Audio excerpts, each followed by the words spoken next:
سورۃ الفجر، بسم اللہ الرحمن الرحیم، والفجر وليال عشر والشفع والوتر واللیل اذا یسر۔ یہ قسمیں جو ہے، پہلے جیسا کہ عرض کیا مشکلات القرآن میں سے ہے، اور اس طرح کے دورے میں اس میں بحث نہیں ہو سکتی، لیکن یہ کہ فجر، عام خیال یہ کہ اس سے مراد ہے 10 ذی الحج کی جو فجر ہوتی ہے، جس کے بعد کہ نہر ہوتا ہے، قربانی ہوتی ہے، وہ گویا کہ کلائمیکس ہے پھر حج کے افعال کا۔ ولیال عشر، اور اس سے پہلے کی 10 راتیں، ظاہر بات ہے کہ 10 تاریخ جب ہوگی تو 10ویں رات گزر چکی ہے، تو یکم ذی الحج سے لے کر اور 10 ذی الحج تک کی یہ 10 راتیں جو ہے گزر چکی ہے۔ والشفع والوتر، اور ایک 10 راتیں وہ ہے کہ جو عشرہ رمضان مبارک میں ہے، اس میں شفع اور وتر کا فرق ہے، جفت اور طاق کا۔ طاق میں پھر لیلۃ القدر ہے۔ ویسے یہ کہ یہ طاق رات کون سی ہوتی ہے، اب اس کے بارے میں کافی کچھ ایک مسائل پیدا ہو چکے ہیں کہ اب ہماری جو ہے آج کی 25 تاریخ ہے، اور سعودی عرب میں 26 ہے، کل ہمارے یہاں 26 ہوگی، وہاں 27 ہوگی، اور یہاں ہمارے پاکستان میں بھی شمالی علاقوں میں، پٹھانوں کے علاقے میں بہت سے علاقے ہیں جس میں کہ آج جو ہے وہ 26ویں ہے اور کل 27ویں ہوگی۔ یہ بھی ایک مسئلہ ہے اس وقت، لیکن اس وقت اس پر گفتگو کا موقع نہیں۔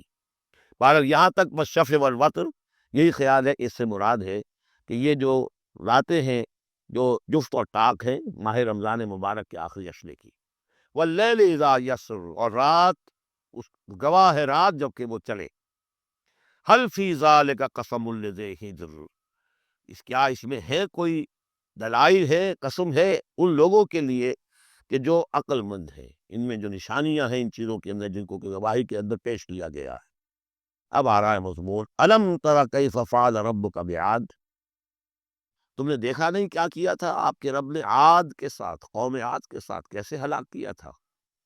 ارم ذات العماد، وہ ارم جو ستوروں والا تھا۔ خیال یہ ہے کہ ارم جو ہے یہ قوم عاد کا شاہی خاندان تھا، جیسے فرائدہ مصر کے، نماردہ عراق کے، تبا یہ تھے یمن کے، اور ارم جو ہے یہ قوم عاد کا جو خاندان تھا بادشاہی، ان کا لقب تھا۔ ذات العماد، اونچے اونچے ستونوں والا۔ اور اب جو اس شہر کی شداد، جو ان میں ایک بہت بڑا بادشاہ گزرا ہے، اس کے آثار، اس کے کھنڈر موجود دیکھ لیے گئے ہیں کہ اس صحرا کے نیچے دبے ہوئے ہیں، اور 30 اس کے اوپر بڑے بڑے مینار بنے ہوئے ہیں اس شہر کی فصیل کے اوپر۔ تو ذات العماد جو بڑے ستونوں والا تھا، التی لم یخلق مثلھا فی البلاد، جیسے کہ اس سے پہلے کبھی دنیا میں نہیں بنائے گئے تھے۔ معلوم ہوتا کہ ویسی تعبیر جو اس عاد کے بادشاہ شداد نے کی تھی، شاید دنیا میں پہلی مرتبہ اتنا، اسی لیے شداد کی جنت مشہور ہے، اس نے وہ جنت بنا لی تھی اپنی، اس قدر وہاں پر ساز و سامان تھا۔ وثمود الذین جابوا الصخر بالواد، اور تم نے دیکھا کہ اس سمود کے ساتھ کیا کیا تمہارے رب نے، جنہوں نے چٹانوں کو، وادی میں چٹانوں کو تراش تراش کر محل بنا لیے، وہ تو اب بھی موجود ہیں، بڑے بڑے ہال، پھر بغلی کمرے، بڑے عمدہ ان کے جو مکان بنے ہوئے ہیں۔ وفرعون ذی الاوتاد، اور کیا کیا آپ کے رب نے فرعون کے ساتھ کہ جو بیخوں والا تھا، اس کے جو کہ بڑے بڑے لشکر چلتے تھے، تو بہت سے خچر تو ایسے ہوتے تھے جن کے اوپر صرف جو خیموں کو کھڑے کرنے کے لیے میخیں ہوتی تھی وہی اٹھا کے چل رہے ہیں۔ کچھ اور بھی اس کے بارے میں آ رہا ہے، واللہ عالم۔ الذین طغوا فی البلاد، اصل بات یہ ہے کہ ان تمام قوموں نے سرکشی اختیار کی ملکوں میں، فاکثروا فیہا الفساد، ظاہر بات ہے جب اللہ کے خلاف سرکشی ہوگی تو خلق کے لیے فساد ہو جائے گا۔ اکثروا فیہا الفساد، اس میں بڑا فساد پیدا کر دیا۔ آج جو فساد ہے ہیوز اور ہیو ناٹس کا، نارتھ ورسز ساؤتھ، ایک فساد ہے، دنیا میں ہے، چل رہا ہے۔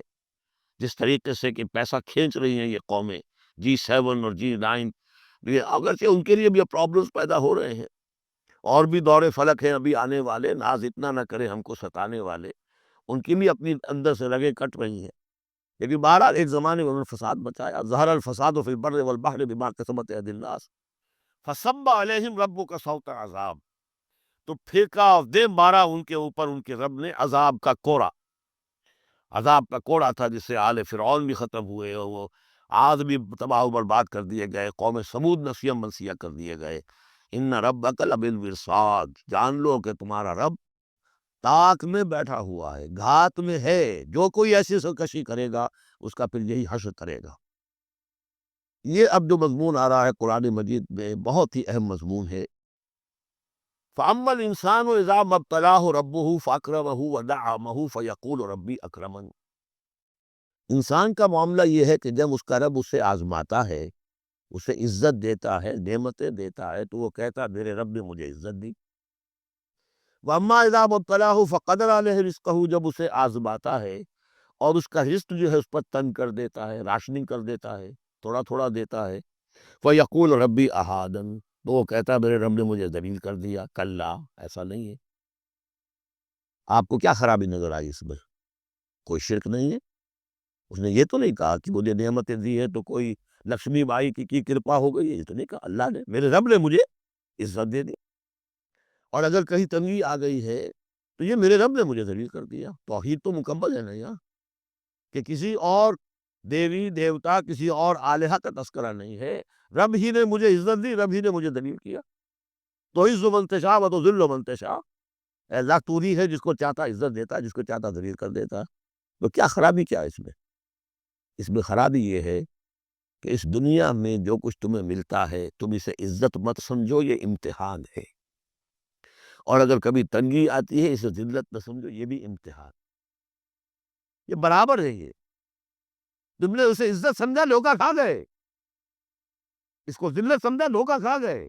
چاہے توحید انٹیکٹ ہے آپ کی، لیکن توحید جو ہے وہ تو یوں سمجھیے کہ جڑ بنیاد ہے نا ہدایت کی، اس سے اوپر بھی تو منزل ہے ہدایت کی کہ نہیں؟ یہ امتحان ہے۔ ایک لفظ جو کامن ہے، اذا مبتلاہ ربہ فاکرمہ، جب اسے ابتلا میں ڈالا اور ابتلا میں عزت دی۔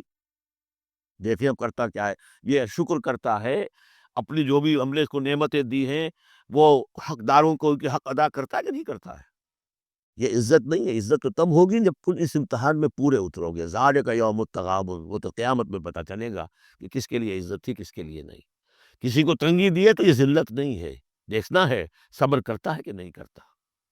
کہیں یہ بالکل مستر ہو کر اور اپنی عزت نفس جو ہے ہتھیلی پر رکھ کر لوگوں کے سامنے مانگنے کے لیے تو نہیں نکل جاتا، پتہ چل گیا۔ تو یہ امتحان ہے۔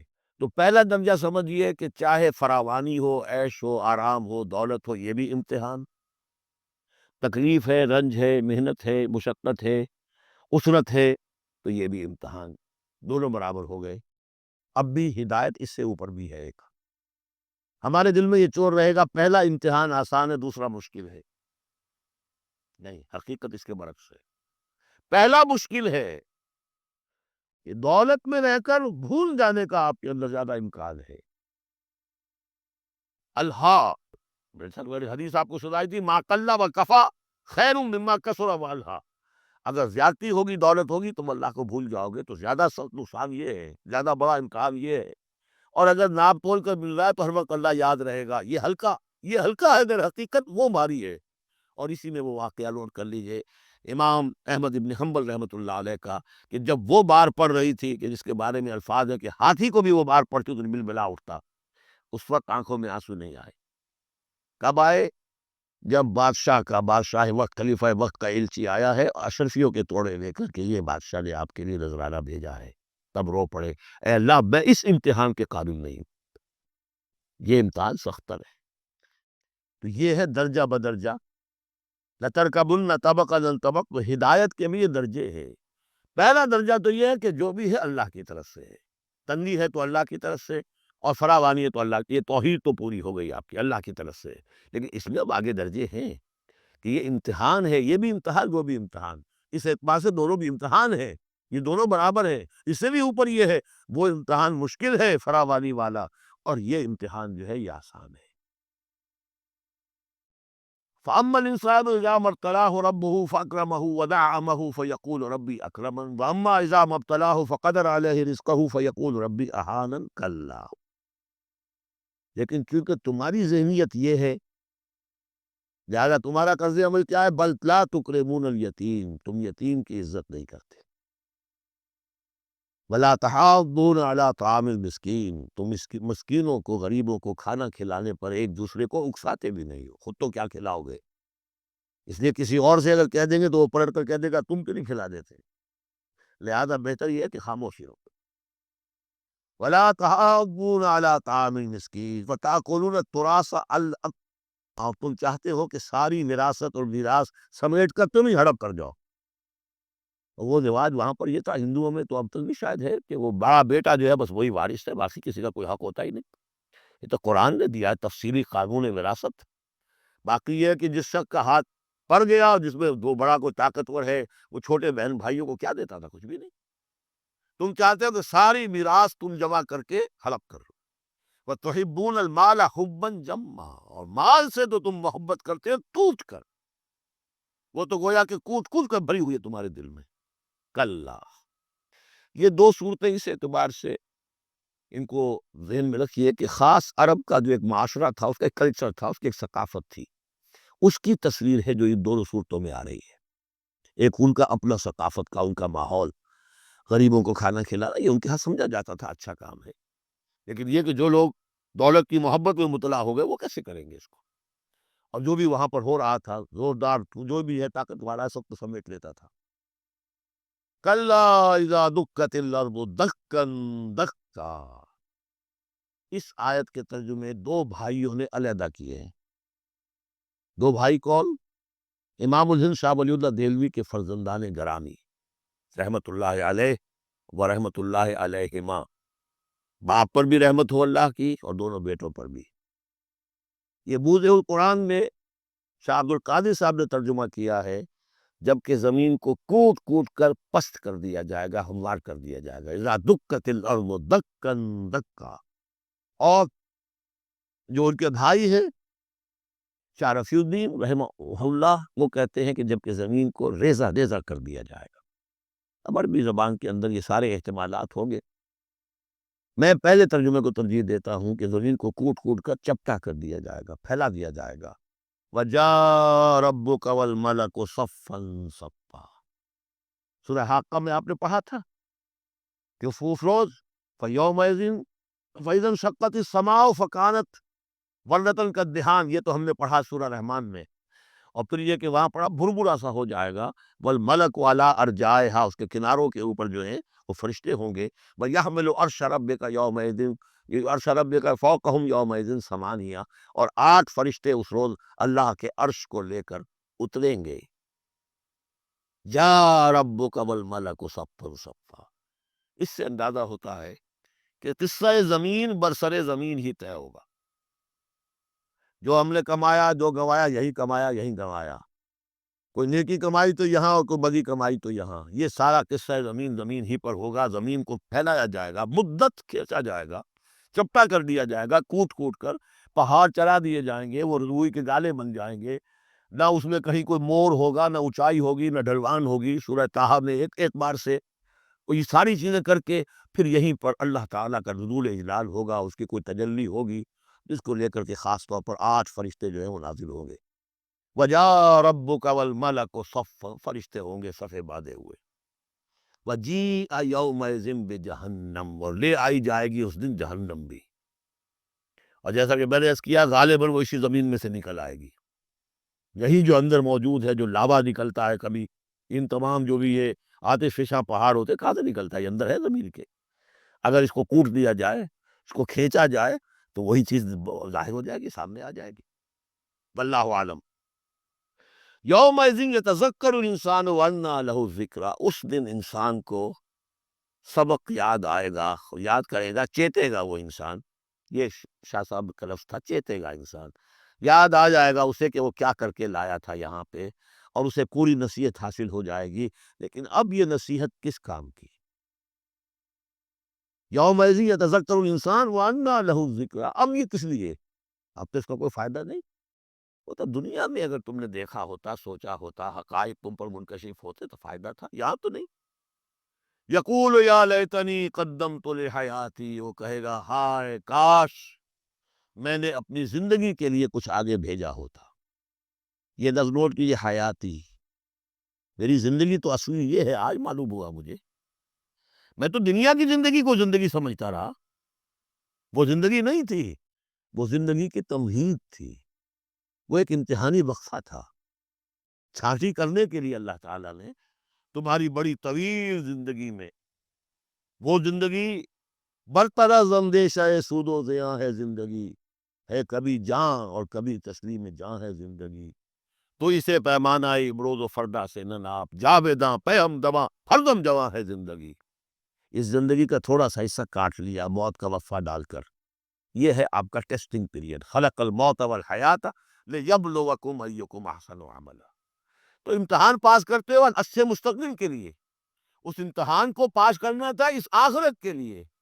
اب وہ کہے گا یقول یا لیتنی قدمت لحیاتی، کاش کہ میں نے اپنی زندگی کے لیے کچھ آگے بھیجا ہوتا۔ فیومئذ لا یعذب عذابہ احد، تو اس دن وہ عذاب دے گا جیسا عذاب کوئی نہ دے سکے۔ لا یعذب عذابہ احد، اس کا سا عذاب نہ دے سکے کوئی اور۔ ولا یوثق وثاقہ احد، اور اس کا سا باندھنا نہ باندھ سکے کوئی اور۔ لیکن اسی وقت خوش قسمت ہوں گے کوئی خوش قسمت جن سے کہا جائے گا یا ایتھا النفس المطمئنہ، اے نفس مطمئنہ۔ کون؟ جو اس زندگی میں، امتحانی زندگی میں مطمئن ہو کر اپنے رب کی بندگی میں لگا رہا، یکسوئی کے ساتھ اس کے دین کے ساتھ چمٹا رہا، مطمئن۔ یا ایتھا النفس المطمئنہ ارجعی الی ربک راضیۃ مرضیہ، اب لوٹ جاؤ اپنے رب کی طرف اس حال میں کہ تم اس سے راضی وہ تم سے راضی۔ رضی اللہ عنہم ورضوا عنہ فادخلی فی عبادی، داخل ہو جاؤ میرے نیک بندوں میں۔ اولئک مع الذین انعم اللہ علیہم من النبیین والصدیقین والشہداء والصالحین، جاؤ ادھر جاؤ۔ وادخلی جنتی، اور داخل ہو جاؤ میری جنت میں۔ اللہم ربنا اجعلنا منہم، بڑی ہمت کرنی پڑے گی یہ کہنے کے لیے کہ پروردگار ہمیں ان میں شامل فرما دے۔ بارک اللہ لی ولکم فی القرآن العظیم ونفعنی وإیاکم بالآیات والذکر الحکیم۔